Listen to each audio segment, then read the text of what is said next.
Yo, what's up semuanya? Balik lagi di channel gue, Silence Man. Oke, ini hari gue mau ngebahas tentang 5 sektor usaha yang lagi maju atau lagi naik daun nih pas lagi pandemi coronavirus atau COVID-19. Terus kalau lu pada ada yang nanya, emang ada ya bang? Ya ada lah. Kalau nggak kemana larinya perputaran uang alias cash flow? Ya, logis kan? Oke, gue mulai aja.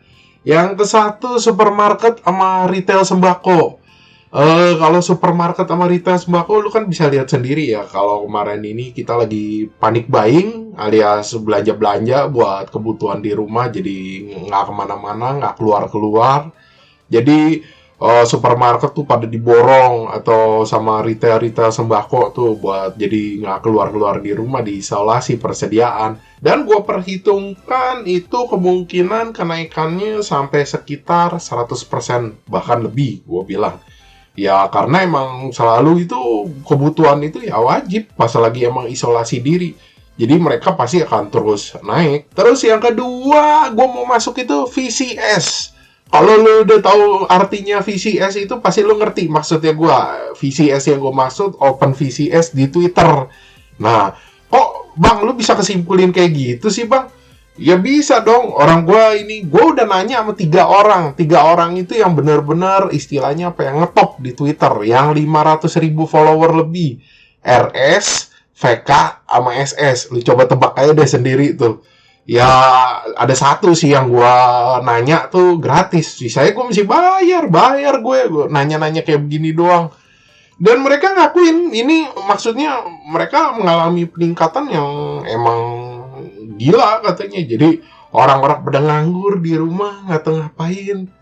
Udah ikutan itu aja Open VCS. Sampai kayak ngantri sembako gue denger katanya kalau mereka lagi Open VCS. Ya coba sih mereka bilang katanya. Ya kan ini buat kebutuhan juga naik bang. Jadi katanya seimbang katanya. Jadi ya gak naik-naik banget. Ya oke lah. Oke gue gak tahu itu. Oke sekarang kita masuk yang ketiga. Ketiga itu ada pinjaman uang sama pinjaman online alias fintech. Kalau ini lu udah tahu lah. Pasti kalau dalam keadaan kayak begini pinjam meminjam uang itu hal yang lumrah, maksudnya yang ya orang pasti pada ngelakuin lah, apalagi kalau yang pas-pasan begitu. Tapi kalau lu baca berita kan ada yang bilang, bang tapi itu berita ngomong katanya fintech mengalami penurunan. Tunggu dulu, yang dimaksud penurunan itu maksudnya tau gak, yang ngasih utang, yang punya dana buat ngasih pinjaman itu terbatas. Tapi yang mau minjem duit itu banyaknya setengah mampus nambahnya, sampai gila-gilaan. Jadi karena mereka keterbatasan yang ngasih pinjam uang, dan yang kasih pinjam uang pun takut. Jadi kan kalau lagi pandemi gini kan, lagi krisis kayak corona begini nih, mereka khawatir gitu, kayak sama apa istilahnya kredibel buat bayar utang deh. Jadi ntar minjem duit tapi bayarnya kapan-kapan lagi apa susah. Ditagihnya juga kalau lagi krisis begini kan siapa yang mau nagih? Ntar kalau dibilang, wah sih lagi kena corona atau ODP atau PDP, yang amsyong yang ada, bener gak? Tapi kalau udah lewat dikit, kalau udah lewat dikit dari masa krisis, lihat nih, abis ini pasti booming banget. Nah yang keempat, lu pada pasti udah pada tahu jualan alat-alat medis. Dimana sekarang semua orang-orang tuh udah jualan alat-alat medis. Dari yang gak jualan, sampai yang jualan, semua jualan alat-alat medis intinya pokoknya. Dan lu bayangin harganya tuh pun udah gila-gilaan. Udah gua nggak tahu itu profit udah sampai berapa ratus persen jadi intinya. Dan gua pernah ngebahas hal itu, ya lu bisa lihat lah video gua yang satu lagi itu yang gua mau ngebahas tentang keuntungan jualan alat-alat medis gitu segala. Dari hand sanitizer, sarung tangan, habis itu masker semua. Itu semua pokoknya gila-gilaan alat-alat medis semua tuh. Mantap banget dah untungnya intinya. Terus yang kelima, yang terakhir, food delivery. Yang gue masuk food delivery ini ada 2. Yang pertama, food delivery-nya itu orang yang jual makanan di rumah dengan delivery atau di suatu tempat gitu, kayak ya gimana ya kita bilang ya, tempat bikin makanan lah. Dan dia cuma terima delivery. Itu naiknya lu jangan main-main ya. Istilahnya orang tuh pada nggak mau keluar tuh.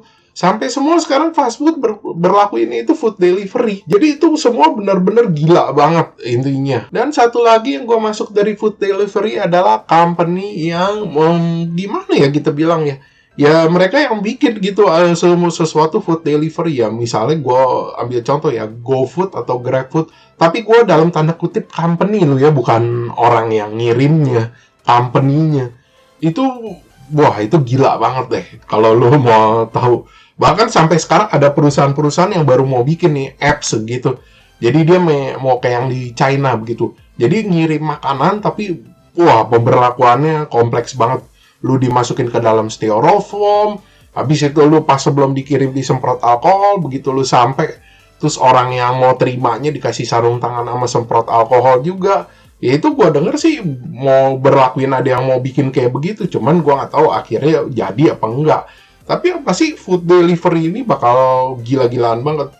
Ya kita kayak bisa tahu waktu waktu di Wuhan sendiri itu food delivery itu gila-gilaan banget. Jadi benar-benar sesuatu yang booming istilahnya. Oke, sekian gitu pembahasan dari gue tentang 5 sektor usaha yang lagi naik daun atau booming di tengah krisis corona atau COVID-19. Thanks for watching. Jangan lupa like, subscribe. Thank you.